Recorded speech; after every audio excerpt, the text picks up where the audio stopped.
This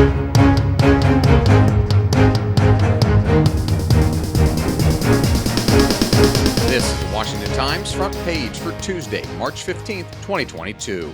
Thanks for joining us. I'm George Gerbo. The U.S. and its NATO allies are putting heavy pressure on China to intervene and help stop Russia's war in Ukraine, which has killed thousands and sparked a massive humanitarian crisis. Ben Wolfgang reports White House National Security Advisor Jake Sullivan met with top Chinese diplomat Yang Jiechi in Rome on Monday. A White House readout of the call said there was substantial discussion of Russia's war against Ukraine. A senior White House official said the 7-hour meeting was intense and reflected the gravity of the crisis initiated by Russia's February 24th invasion. In Washington, House and Senate leaders said Ukrainian President Volodymyr Zelensky will deliver a video address to Congress on Wednesday. It comes as pressure grows on the Biden administration to dramatically ramp up U.S. military assistance to Ukraine. There are others who are ramping up their assistance to Ukraine, specifically foreign fighters, who are flooding the battlefields as the war shows little sign of abating.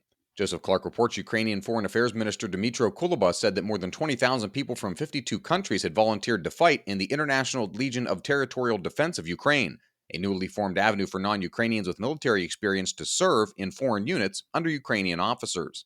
Several people who crossed the border to fight alongside the Ukrainian army told Joseph that foreign recruits signed contracts obligating them to serve until the end of the war. Many join without the support of their home countries, and the Russian Defense Ministry has announced that foreign fighters detained on the battlefield will not be considered combatants, removing certain protections that are afforded to prisoners of war. A reminder that you can find all these stories at WashingtonTimes.com/front page. If you don't have access to the Times yet, you can visit WashingtonTimes.com/George for a special subscription offer. Ride-hailing services, restaurants, and transportation companies are adding surcharges to cover the higher costs of trips and deliveries because of rising gasoline prices. Sean Salai reports Uber rides are set to go up 45 to 55 cents more per trip, and Uber Eats food deliveries will cost an extra 35 to 45 cents for at least the next 2 months. AAA says the average cost of a gallon of gasoline nationwide hit $4.32 on Monday, down slightly from a record high of $4.33 on Friday. Since Russia invaded Ukraine on February 24th, the average cost of a gallon of gasoline domestically has risen 62 cents, according to the Auto Club. President Biden managed to salvage a sliver of his climate change agenda in the recent government spending bill, with at least $18 billion of it going to programs to reduce the use of fossil fuels. Ramsey Touchberry reports that included $92 million for diesel emissions reduction grants, part of a $9.56 billion bump for the Environmental Protection Agency. While reviving some of the items from the Build Back Better Act, the approved spending fell far short of the $500 billion that was allocated for climate change programs in the failed bill. And finally, lawmakers have reauthorized the Violence Against Women Act, which was first passed in 1994 but lapsed this month because of a partisan battle over provisions in the bill.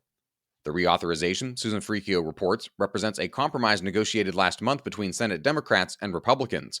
A provision prohibiting domestic violence shelters from denying access to transgender individuals was included, while language that would have prohibited gun ownership for anyone convicted of a misdemeanor stalking or abuse charge was excluded. That was considered overly broad, according to gun advocates. Members of Congress hailed the reauthorization as a victory for victims of domestic violence in need of intervention and support, and said the modernized measure will increase funding, improve access, and expand services. Find all of today's front page stories at WashingtonTimes.com/front page or on the Washington Times app, and find us on any major podcast platform. Just search Washington Times in your favorite podcast app. You can also find us on Twitter and Instagram at Wash Times for breaking news, sports, commentary, and more. For the Washington Times, I'm George Gerbo.